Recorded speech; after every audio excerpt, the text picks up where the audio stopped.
Kalau ditanya endingnya bagus apa jelek, ya gue bilangnya sih endingnya jelek. Agak absurd juga endingnya.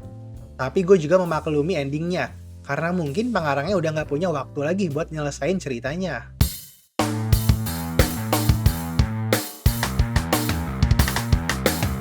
Jadi dulu gue udah sempat bikin video di mana gue ngasih tahu chapter satunya. Kalian yang mau tahu cerita chapter satunya bisa cek video gue. Kalau kedepannya ceritanya akan ngasih lihat kehidupan sehari-hari Jinta, Manaka, keluarganya Jinta, dan perlahan-lahan makin banyak karakter yang tinggal di rumah itu juga. Karakter-karakter itu adalah semacam monster yang kalau di manga ini dibilangnya spirit atau roh. Karakter-karakter itu adalah karakter yang dikalahin sama Jinta dan Manaka sebelumnya.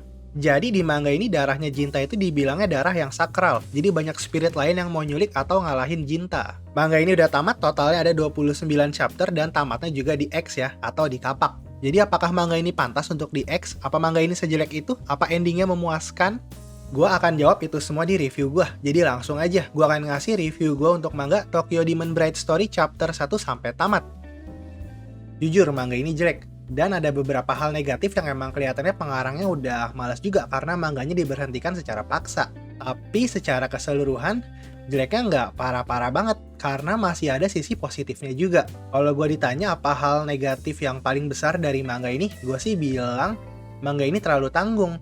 Mau jadi manga action tanggung, mau jadi manga romcom slice of life juga tanggung, mau jadi manga harem juga tanggung. Jadi kayak manga ini bingung gitu mau mengarah kemana. Gue sebenarnya nggak suka ngebanding-bandingin sih, tapi pas baca ini gue jadi ngerasa kalau misalnya manga ini nggak ada tanggung-tanggungnya.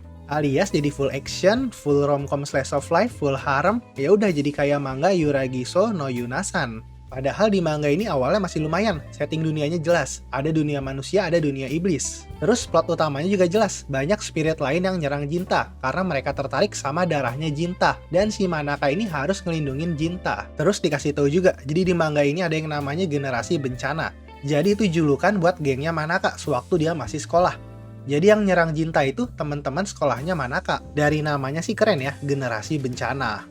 Tapi mulai dari sini juga mulai kerasa bosan ceritanya. Karena formula ceritanya terlalu simpel dan terlalu repetitif.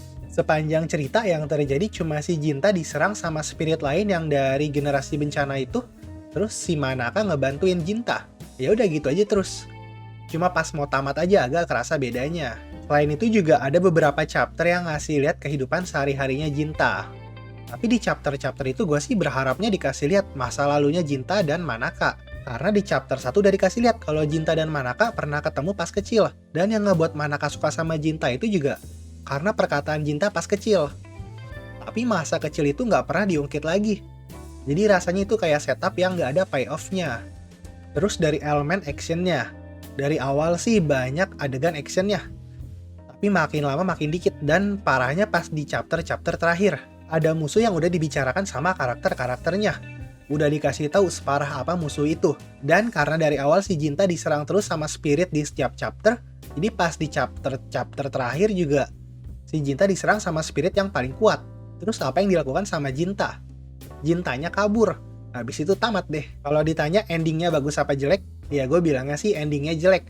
Agak absurd juga endingnya. Tapi gue juga memaklumi endingnya. Karena mungkin pengarangnya udah nggak punya waktu lagi buat nyelesain ceritanya. Terus apa endingnya memuaskan apa enggak? Gue bilang sih biasa aja ya. Dibilang puas mah enggak, dibilang nggak puas juga enggak. Yang gue lumayan suka itu malah dari sisi komedinya. Walaupun bagian lainnya jelek, tapi manga ini tetap lucu. Dan yang ngebuat lucunya itu dari karakter-karakternya. Karakternya lucu-lucu. Interaksi antar karakternya menarik dan kerasa natural. Secara keseluruhan gue suka sih sama setiap karakternya. Kecuali si Jinta ya. Jinta sebagai protagonis gue nggak suka banget. Yang gue nggak sukanya, si Jinta kayak nggak punya tujuan. Jadi dari awal kan udah ketahuan dia punya darah yang sakral. Dan akan banyak spirit yang nyerang dia. Tapi Jintanya nggak pernah punya pemikiran untuk keluar dari situasi itu. Sebenarnya nggak masalah juga sih Jintanya jadi protagonis yang pasif. Tapi kalau nggak kelihatan motivasinya, pemikirannya, tujuan hidupnya, ya itu parah juga sih. Kalau Manakanya lebih baik lah daripada Jinta. Dari awal jelas Manakanya suka sama Jinta, terus Manaka mau ngelindungin Jinta, dan Manaka juga punya masalah keluarga. Cuma ya, yang kayak gue bilang tadi, sayang aja nggak dikasih lihat lebih dalam lagi masa lalunya Manaka. Untuk karakter lainnya, kalau yang sering muncul itu ada dari adik dan kakaknya Jinta. Terus ada juga dari spirit lain yang mengungsi di rumahnya Jinta, si Keroru sama Miyako. Udah kelihatan sebenarnya karakter mereka semua beda-beda. Tapi ya, karena manga ini tamatnya di chapter 29, jadi karakter-karakter itu nggak bisa dikasih lihat lebih dalam lagi. Mungkin kalau manga ini masih ongoing, karakter-karakter itu bakal punya arc-nya masing-masing kali ya. Begitu juga dengan karakter spirit lainnya, musuh-musuhnya si Jinta. Udah banyak spirit yang muncul. Karakter mereka semua kelihatan beda-beda. Tapi ya nggak kerasa diperdalam aja, karena mereka tampilnya juga cuma sebentar. Kalau sekarang sih jadinya semua karakternya kerasa lucu-lucu aja. BTW, kalau karakter favorit gue di manga ini tuh jelas si Keroru. Alasannya simple. Pertama, karena dia kocak. Terus walaupun hidupnya sengsara, tapi dia masih punya hati nurani. Terus dari gambarnya. Di video gue yang ngasih tahu impresi pertama gue kan gue bilang kalau gue suka sama gambarnya. Dan sampai tamat gue masih tetap suka sama gambarnya. Gambarnya bagus.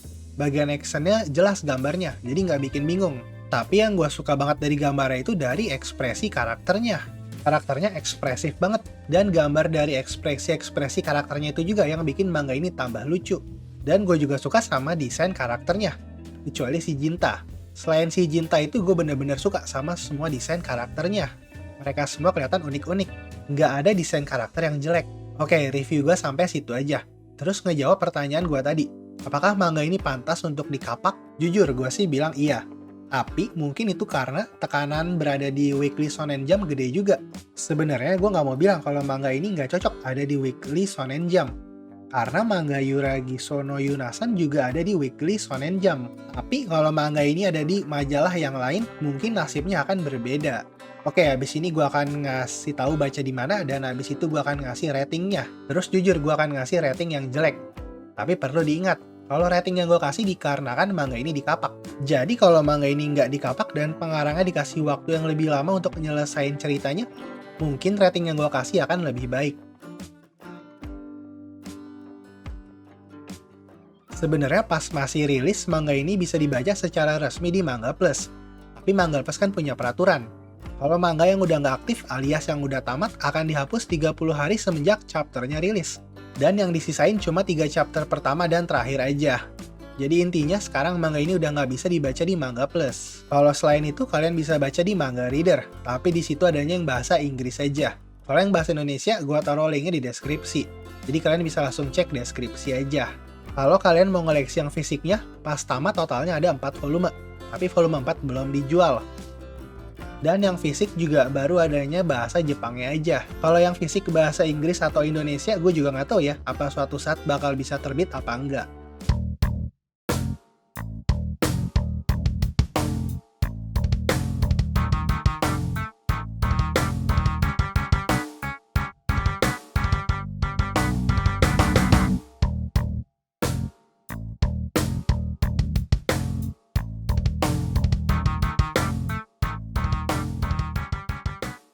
Segitu aja full review gue untuk manga Tokyo Demon Bride Story chapter 1 sampai tamat. Semoga kalian suka ya sama videonya. Kalau suka bisa di like dan subscribe. Kalau nggak suka bisa di dislike. Oke, terima kasih udah mau nonton. Sampai ketemu di video berikutnya. Bye-bye.